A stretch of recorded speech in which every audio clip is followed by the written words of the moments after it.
Hoje é a nossa live 30, né, sobre a governança das startups. Aí eu queria só dar as boas-vindas a todos, né? Obrigado por estarem aqui nessa quarta-feira de cinzas.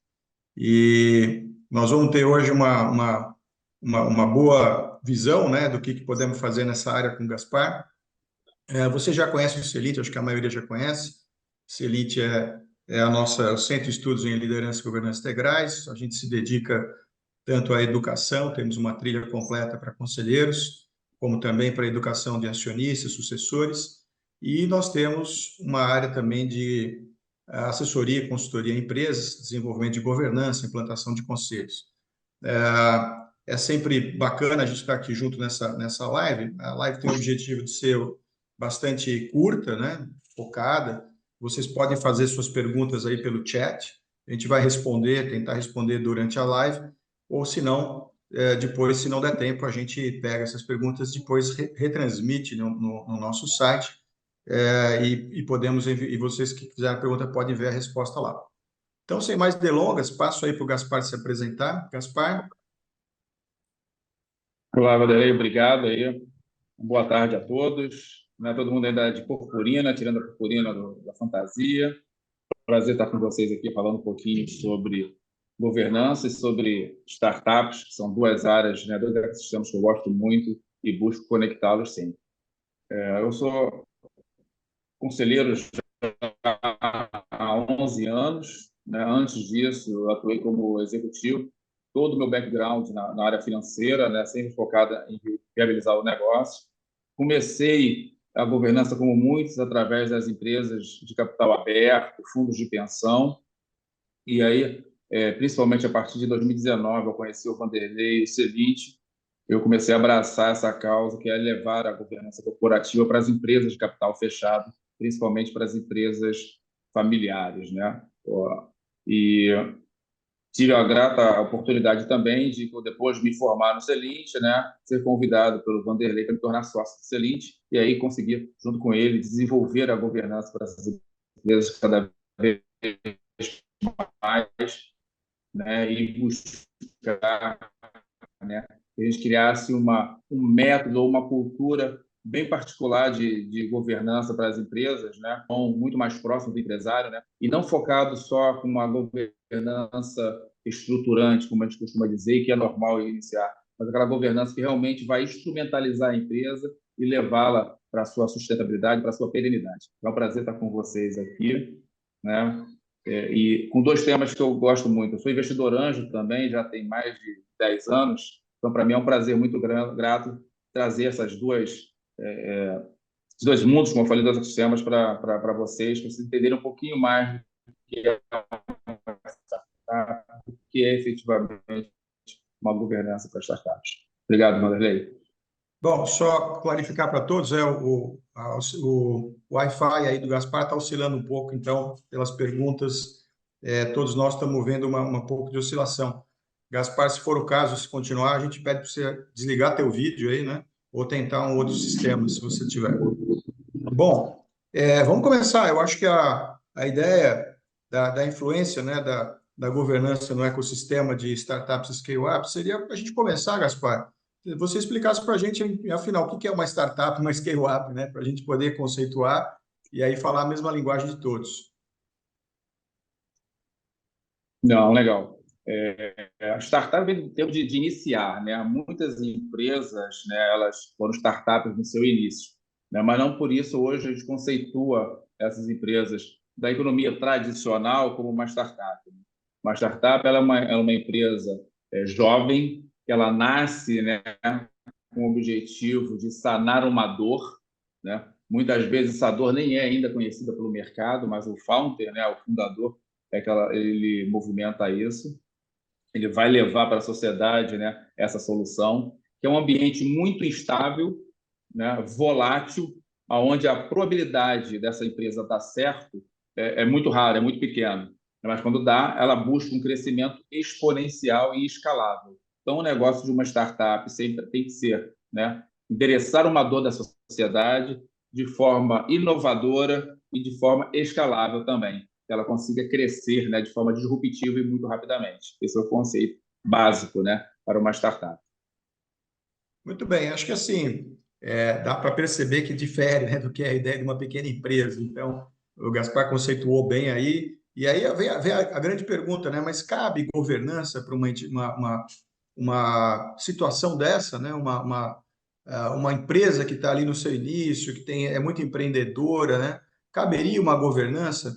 Eu lembro muito bem que a gente, num dos fóruns que a gente participou, está tendo aqui um problema de whiteboard. Alguém acionou aqui o whiteboard. Eu não sei como desacionar isso aqui. Agora já foi. Bom, Então, voltando aqui para a pergunta, acho que a gente lembra daquele fórum que a gente falou, olha, na verdade, na governança de uma startup, foi o fruto da discussão, né, Gaspar? Era assim, precisa ter o empreendedor presente, ele que encarna a estratégia, ele que tem muito na cabeça dele como funciona, e não adianta, quer dizer, a governança entrar e os conselheiros quererem refazer a estratégia, porque se você não tiver uma boa estratégia na cabeça do fundador, do empreendedor, dificilmente a governança vinga. Então, reformulando a pergunta, Gaspar, como é que você vê, então, a governança, como é que cabe a governança para uma startup, uma scale-up, e o que ela difere, basicamente, de uma governança de uma pequena, média ou grande empresa? não, legal, essa pergunta é ótima, Wanderlei. Até porque as pessoas confundem muito, né? Acham que governança é ter um conselho.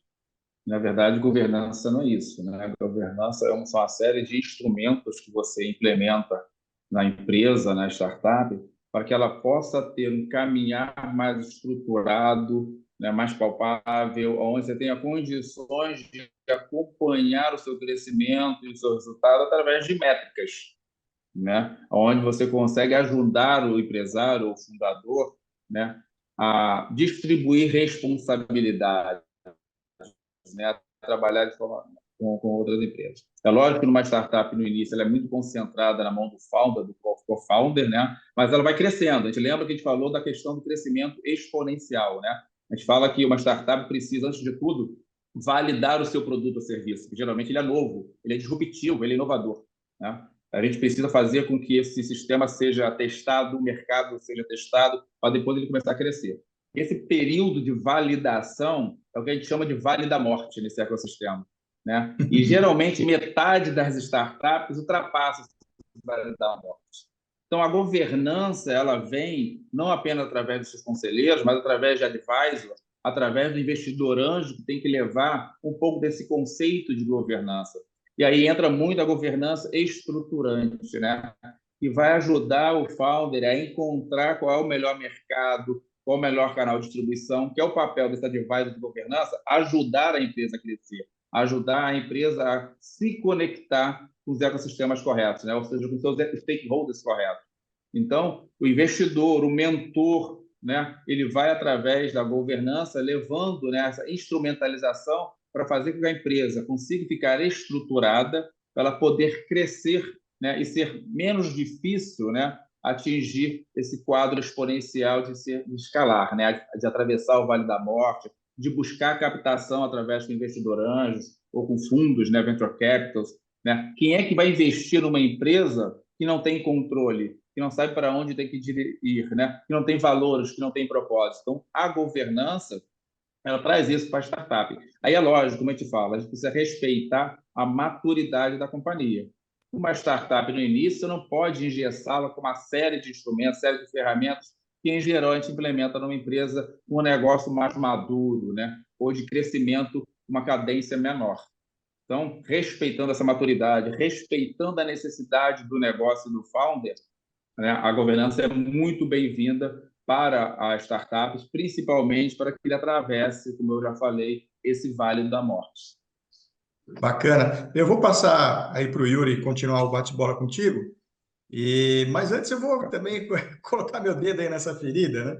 Eu acho aí que você colocou uma coisa muito boa, né? Que é a ideia da governança como estruturante, como ajudar nos controles, ajudar na maturidade do amadurecimento, né? Nesse amadurecimento que a empresa pode ter, ainda quando ela está iniciando, né? Quando ela está aí na cabeça do empreendedor.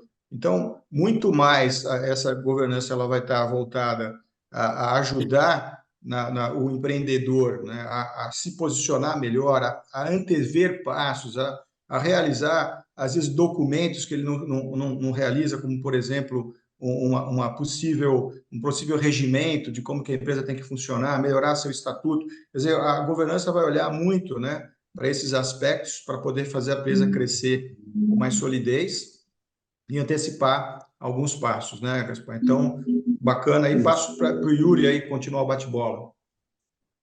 Obrigado, Vanderlei. Eu estava Antes de passar para o curtindo Yuri, nessa Vanderlei, vou posição lembrar de uma coisa que a gente telespectador, conversou viu? bastante. Opa, Desculpa vai aí, lá, Gaspar. Gaspar. Antes do Yuri falar, Vanderlei, uma coisa que é legal comentar do papel e da diferença, né, ou do conselho, do advisor, ou da governança para uma startup. Desculpa, está passando uma ambulância aqui. É que a gente até usa hoje como uma metodologia do Celint, né? O conselho, a governança numa empresa como uma startup, é onde o fundador ele precisa ser muito criativo, ele precisa olhar muito para o mercado, trazer novidades, né? Ser disruptivo. A gente fala que o conselho, a governança precisa dar asas para esse founder, para ele estar sempre, né, buscando novas soluções, sendo criativo na mudança do modelo de negócio. E aí a governança e o conselho vai ter uma hora que ele precisa dar raízes a esse founder. A gente fala da nossa metodologia, né, de dar asas e raízes para para a startup. De forma que dar raiz é o quê? De vez em quando, puxar ele efetivamente um modelo tradicional para ele entender os indicadores, a saúde financeira da empresa dele, business plan, quanto é que ele tem de caixa para sustentar o negócio, como é que ele tem que fazer um speech para não. A governança ajuda a isso, né? A dar liberdade para que o fundador exerça sua criatividade, sua inovação e esteja olhando para o mercado, mas às vezes traga ele para a realidade mais nua e crua das necessidades de um negócio, né, da economia normal, economia real. Muito bom. Bacana. Vanderlei, muito obrigado aí pela introdução. Obrigado aí pela Prazer te introdução. ver. Aí foi, foi meio complexo chegar na hora aqui em função de uns contratempos que eu tive. Mas vamos lá, vamos continuar, Gaspar.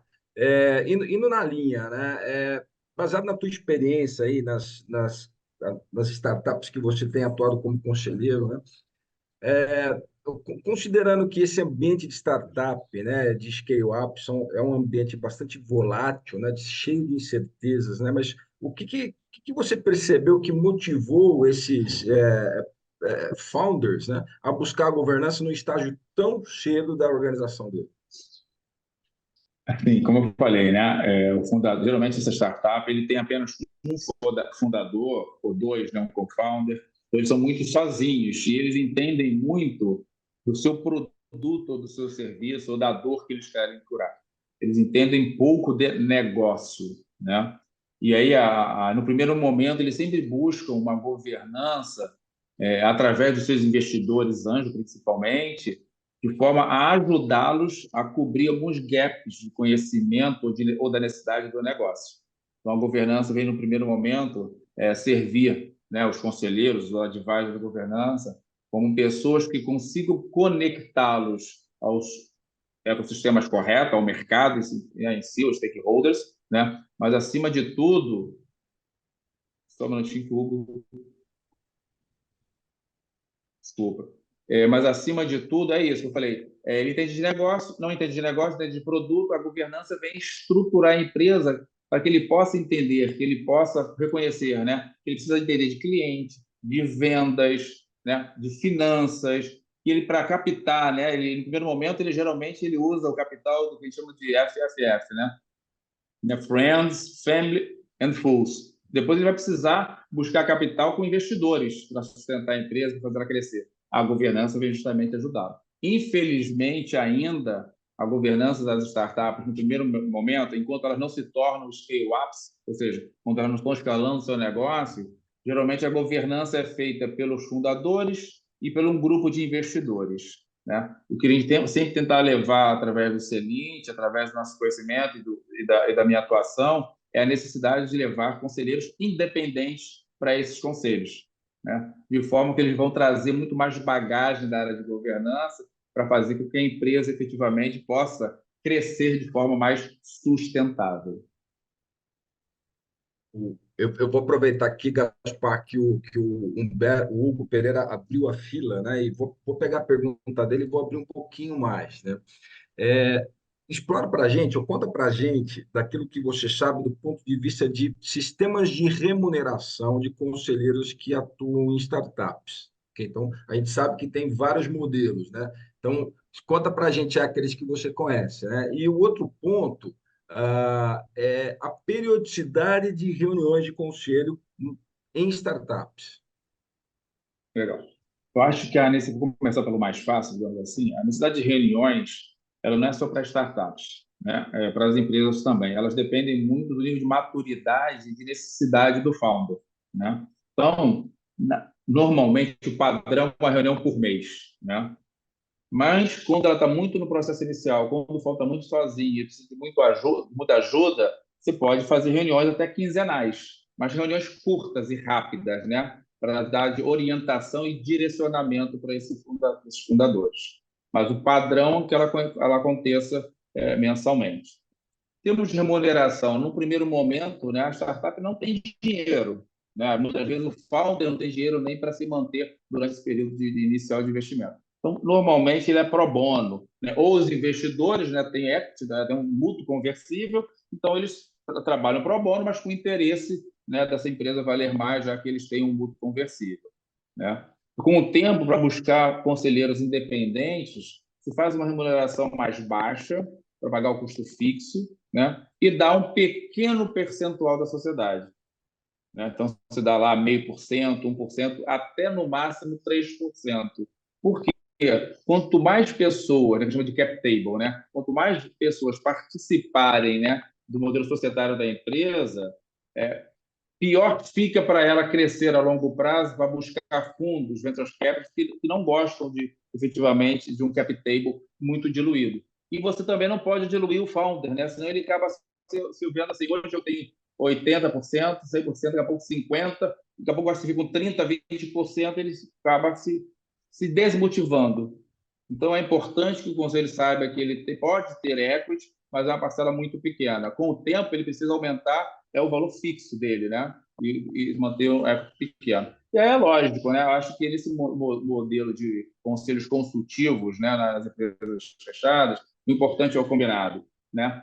Tem metas também, muitas vezes o conselho ele passa a participar dos resultados futuros da companhia e aí vai receber lucros de acordo com objetivos acordados, né? Um conselheiro que se preze, um conselho realmente que atue, ele tem metas, né? Ele tem um mandato específico, por que ele está ali no primeiro, no segundo, no terceiro ano. E ele pode ter uma remuneração variável em cima desse atingimento de metas. Não é tão normal ainda, mas é um modelo que já estamos construindo e implementando em algumas startups. Perfeito. Ana Paula Vaz, eu vou abrir o microfone para você, vou pedir para o Alisson abrir, por favor, porque eu não entendi muito bem a tua pergunta, então eu não quero causar um ruído, né?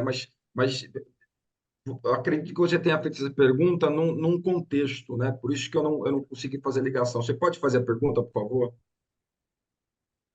Esse pensamento que o Gaspar veio fazendo de uma startup, como que se dá, como que a gente pode pensar quando nasce numa estratégia de ecossistema vindo de sócios já grandinhos, vamos dizer, tem até enormes, mas tem médios também. Então, tô perto de uma experiência dessa. São já empresários consolidados no mundo dos negócios, né, sem ser digital, e formaram um ecossistema, formaram um novo CNPJ, uma estrutura societária, tem certo dinheiro investido vindo deles, etc. Como que se aplica já uma governança, um conselho? Como que eles se titulam conselheiros, né? Então é um pouco conturbadas as reuniões e tudo, né? Não sei se me Entendendo que expliquei estamos bem. falando que é uma startup, né, com sócios, né, já maduros, com conhecimento de mercado e do negócio. É isso? E a startup já tem capital. Não necessariamente ela está tracionando, ou seja, que ela tem faturamento. né? Isso, Seria isso. capital mínimo ali para, né, para criar a plataforma, para criar alguma coisa, tem algumas pessoas, né, e principalmente investimento em pessoas, mas a reunião mensal, na verdade, é uma reunião, estou falando da minha experiência, uma reunião de sócios que eu estou tentando melhorar ela. Como se aplica como se sugere, né, essa nomeação, né, porque assim, todos os sócios se julgam conselheiros, né?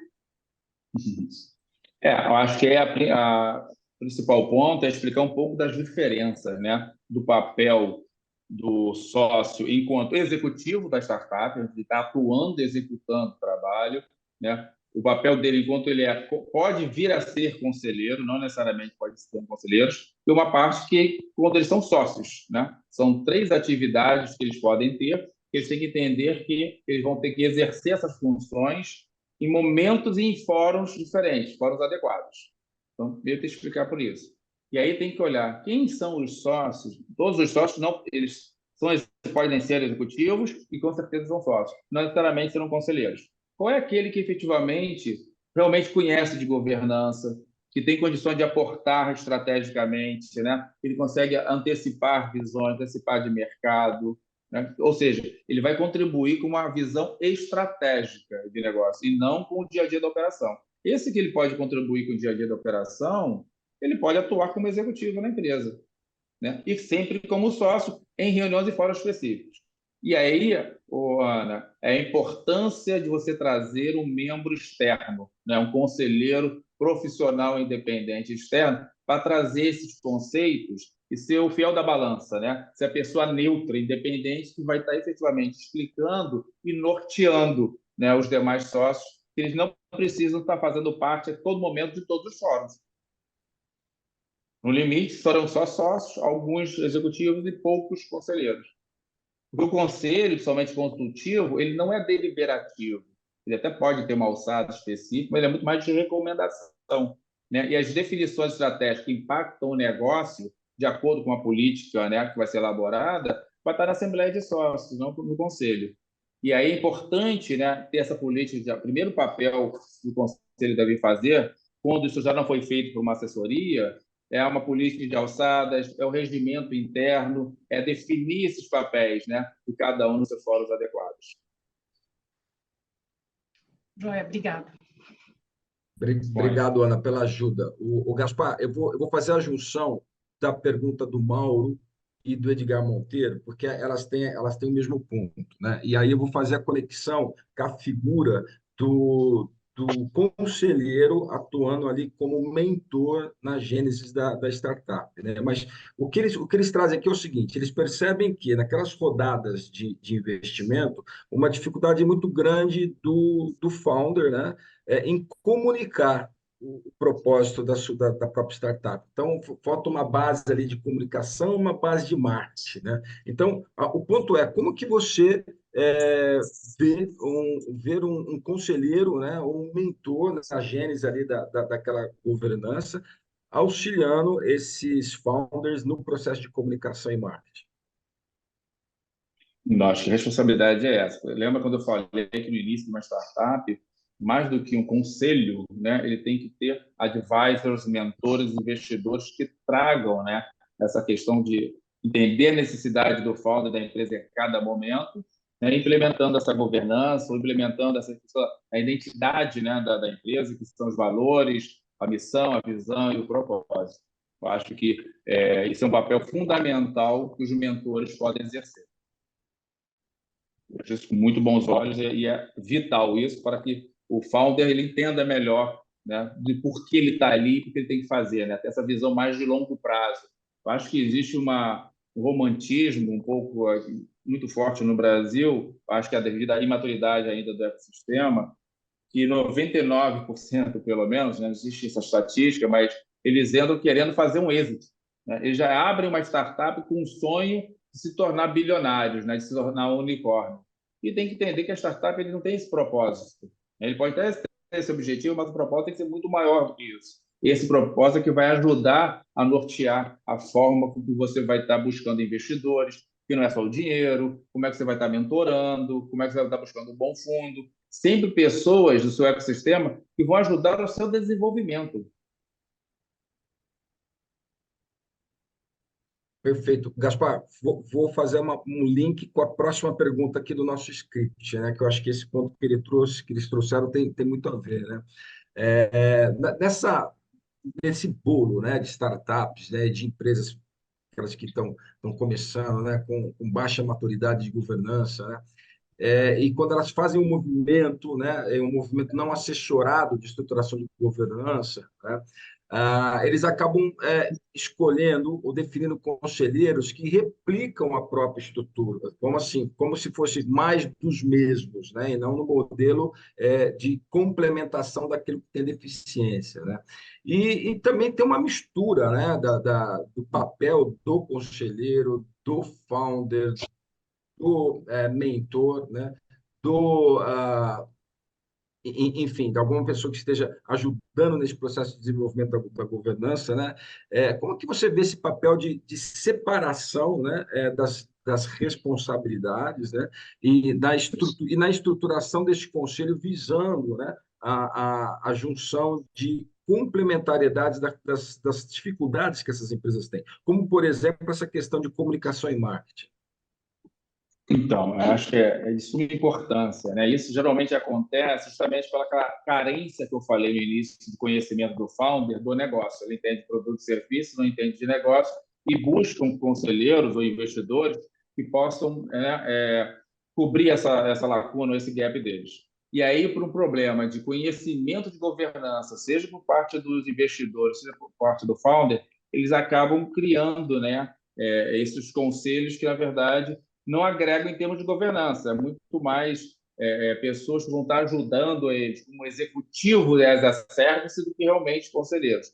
E aí é o que a gente sempre conversa, né? A importância de você ter uma empresa assessorando na implementação da governança, fase a fase, de forma evolutiva, de acordo com a necessidade do negócio, e ter dentro desse conselho não apenas investidores, mentores e o founder, mas ter conselheiros profissionais independentes que vão conseguir segregar isso, né? Mostrar, olha, sua empresa ela precisa de pessoas, conselheiros, com esse perfil, que vão te ajudar nisso, nisso e nisso. Para essa função de marketing, contrate um CMO, né? Um Chief Marketing Officer. Nessa parte financeira, contrate um financeiro, contrate uma empresa que preste serviço para isso.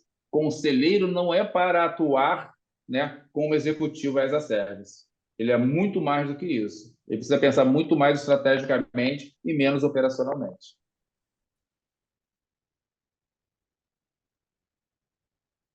Perfeito. Eu fechei o microfone aqui porque passou uma ambulância aí, passou uma motocar, né? Agora, vamos para a última pergunta aqui, que a gente está no limiar do tempo. Ah, e essa a gente percebe que isso acontece, inclusive, no mundo das empresas um pouco mais maduras, né? Mas pega o cenário que estruturamos um conselho de uma startup, né? E, existe um momento que esse founder, né, ele se sente satisfeito, né, com aquele conselho, está funcionando bem, né, mas a gente percebe que o conselho ele precisa evoluir, né, precisa quebrar algumas barreiras, né, que restringem, né, aquela visão do founder, do conselho serve para isso, né? Então, como que você percebe nas startups que você vem atuando, né, essa abertura do horizonte, né, de percepção de que o conselho pode dar ao founder muito do que inicialmente ele imaginava que poderia ser. Então, nas empresas, nas startups que elas não chegaram ainda, né, o que chama de scale-up, que elas não começaram a tracionar e a faturar, normalmente o conselho fica com os investidores e o founder. O que a gente tenta pregar é que façam um rodízio dos investidores, né, e que esses investidores busquem conhecimento na área de governança.